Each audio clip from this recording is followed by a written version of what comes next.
Hello मेरे प्यारे दोस्तों। तो आप कैसे हैं? आशा करते हैं कि आप बहुत अच्छा होंगे और अपनी पढ़ाई पूरी मन तन से लगे होंगे, है ना।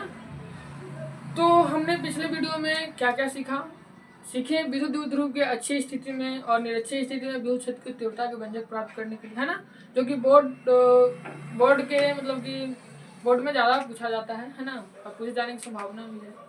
और फिर सीखे कि विद्युत विभव क्या है ना। विद्युत द्विध्रुव की अच्छी स्थिति में विद्युत विभव का व्यंजक प्राप्त किया, जो कि आप शायद वह वीडियो देख चुके होंगे। तो हम आज सॉल्व करने जा रहे हैं कि विद्युत द्विध्रुव के निरक्षीय स्थिति में विद्युत विभव का व्यंजक। या तो 5 मार्क्स में कुछ नहीं पूछेगा, बट 2 मार्क्स में पूछे जाने की संभावना है। और पूछा तो ऐसे नहीं है, पर सीखना तो हम लोग की है ना, सीखना तो हम लोग को फर्ज है, सीखते हैं। तो आप यह वीडियो को अच्छी तरह से अंत तक देखें, है ना।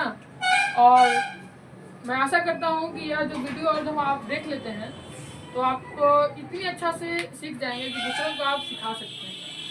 तो चलिए स्टार्ट करते हैं, है ना। तो कहता है कि विद्युत द्विध्रुव की निरक्षीय स्थिति में, आप एकदम सिंपल भाषा में समझिएगा। इसको कहते हैं निरक्ष, है ना। जो बाई वाला के कहते हैं निरक्ष, और एक्स में जो पड़ा हुआ रहता है उसको कहते हैं अक्ष। हमको निरक्ष में निकालना है, यानी कि बाई बिंदु पे बाई डायरेक्शन में निकालना है ना। मान लीजिए ये होता है एक्स वाला और ये होता है बाई। तो सबसे पहले तो विद्युत द्विध्रुव क्या है ये तो आप लोग जानते ही होंगे। दो वो चार्ज रहता है, एक प्लस रहता है, एक माइनस रहता है। और दोनों इतना निकट रहता है, बहुत ज़्यादा निकट पर रहता है ना, लेकिन चिपका हुआ नहीं रहता है। और उसके बीच की दूरी कुछ होता है, हाँ, दोनों बिंदु चार्ज रहता है। तो देखिए हम उसका अभी डायग्राम बनाते हैं और हमारे साथ सीखिएगा। सबसे पहले तो देखना होगा हमको कि यह प्लस चार्ज है, एक माइनस चार्ज होता है और एक प्लस चार्ज होता है ना। और इसका ये होता है अक्ष, है ना, एक्स एक्सिस, और यह होता है वाई एक्सिस, है ना। तो मान लीजिए यहाँ पे हमको विद्युत विभव निकालना है, पी कोई बिंदु होगा, निरक्ष पे हमको निकालना है विद्युत विभव। और एक बार के लिए मान लेते हैं, सॉरी, तो एक बार के लिए मान लेते हैं कि इसका जो बीच की दूरी है 2D है, क्योंकि दूरी बहुत कम है, लेकिन एक बार के लिए फिर भी मान लेते हैं उसका दूरी 2D है। और इसका मान लेते हैं कि सेंटर O होगा, और जब यह 2D है तो ये हो जाएगा D और यह होगा D, है ना। हमको यहाँ पे निकालना है। एक बार के लिए हम इसको ऐसे करके मिला देते हैं P बिंदु से, और प्लस चार्ज को भी हम P बिंदु से मिला देते हैं। किस लिए? क्योंकि हमको विद्युत विभव निकालने के लिए सबसे पहली बात V और R फॉर्मूला होता है Q/R। आवेश तो चाहिए जो कि दिया हुआ है, R भी मेरे को चाहिए जो कि नहीं दिया हुआ है। तो मान लीजिए कि सेंटर से R दूरी पर हमको निकालना है ना विद्युत विभव, है ना। विद्युत विभव हमको R दूरी पर निकालना है, तो यह हो जाएगा तो 90 डिग्री पे है। अब हम चाहते हैं कि माइनस क्यूब चार्ज से और प्लस क्यूब चार्ज से P बिंदु के बीच की दूरी ज्ञात करें। तो आप यहाँ पे देखिएगा कि माइनस क्यूब चार्ज से P बिंदु के बीच की दूरी कैसे ही देखिए, यह 90 डिग्री पे है, तो 90 डिग्री के सामने वाला कर्ण होता है। तो कर्ण का मान निकाल दीजिए, इधर से भी, ये दोनों तो समान ही है ना। यह भी समान है आपस में और यह भी समान है, तो कोई को निकाल लेते हैं। चलिए इसको से अगर जो निकाल, यह R है यह D है, तो कर्ण के अगर मान निकालेंगे तो लंब के स्क्वायर प्लस आधार के स्क्वायर। यह हमने किसका डिसाइड कर दिया, तो कर्ण निकाल दिया, है ना। यहाँ तो आप समझ ही गए होंगे, अच्छी बात है। अच्छा, हमको V नेट निकालना है, तो V और R फॉर्मूला अभी हम बताएं क्या कि KQ/R होता है। हमने R का मान दोनों चार्ज से निकाल दिया है, Q दिया हुआ है ये है। तो एक बार के लिए मान लेते हैं, है ना। चलिए मान लीजिए कि माना कि P आघूर्ण, ये जो विद्युत द्विध्रुव है उसका आघूर्ण मान लीजिए P है। तो माना कि P आघूर्ण वाला एक विद्युत द्विध्रुव है ना। विद्युत द्विध्रुव बनाए हैं, विद्युत द्विध्रुव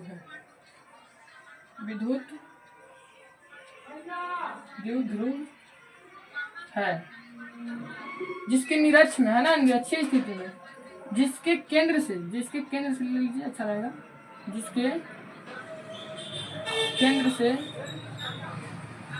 R डिस्टेंस पर, है ना, R डिस्टेंस पर निरक्षीय स्थिति में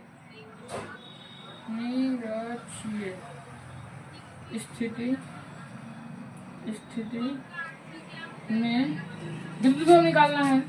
तो मान लीजिए विद्युत विभव वीनेट है ना, वीनेट है। मानना इसको रटना नहीं है। मान लीजिए देखिए कि मान लीजिए कि पी आर, इसका जो विद्युत द्विध्रुव है उसका आघूर्ण, विद्युत आघूर्ण या विद्युत द्विध्रुव आघूर्ण क्या है आपको बताए थे। तो मान लीजिए क्या इसका जो द्विध्रुव है उसका आघूर्ण पी है, उसका बीच की दूरी 2d है, उसके सेंटर से r दूरी पर निरक्षीय स्थिति में विद्युत विभव वीनेट है। अच्छा, तो हम चाहते हैं कि -4 से और +4 से दोनों की मतलब V1 और V2 का मान निकाल लें, दोनों से विद्युत विभव निकाल लें। तो हम V1 का मान निकालने चलते हैं, है ना। तो V1 का मान लेते हैं, वो प्लस चार्ज के कारण होगा। यहाँ पे जो भी V1 होगा जो, तो K3/R होता है। तो K3 R का मान कितना है, R का मान देखिएगा तो है √R² + d²।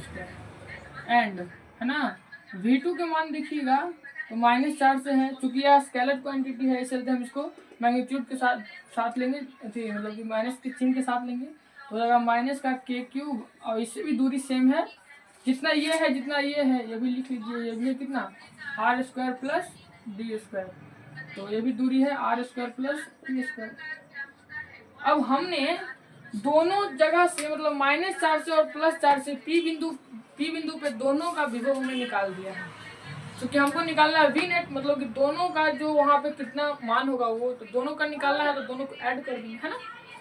तो चलिए एक बार चलिए हम ऐड करके V नेट यानी कितना वहाँ पे P बिंदु पे V नेट है वो ऐड करके देखते हैं। तो V नेट जोड़ देते हैं दोनों को, V1 भी जोड़ देते हैं और V2 भी जोड़ देते हैं, है ना। तो V1 का मान है जाकर के K3/√R² + d², है ना, प्लस माइनस लगा -K3/√R²